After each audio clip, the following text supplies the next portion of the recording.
ඔබ මේ දකින්නේ වසර 175ක ඉතිහාසයක් ඇති පුරාවිද්‍යාත්මක වටිනාකමකින් යුත් පොල්කඳවිල විහාරස්ථානයයි.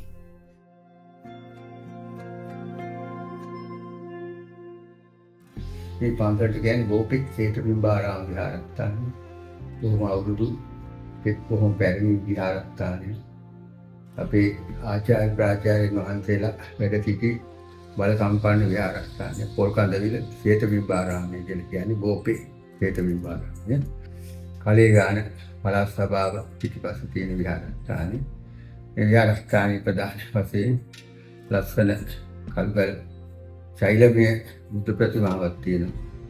ඒ වගේම සිවුරන අනිකුත් චෛත්‍යාංගුපාංග සම්පූර්ණ විහාරස්ථානය. මේ විහාරස්ථානයේ විහාරාධිපති හැටියට කොටවිල විමල චන්ද කියන ආමුතු තමයි මේ කතා කරන්නේ. උන්වහන්සේ යාගිටින්නේ මෙවැනි විහාරස්ථානයේ දැක බලාගෙන හැමදෙනාම නිවන් ප්‍රාර්ථනා කරන්න කියලා සිහිපත් කරනවා.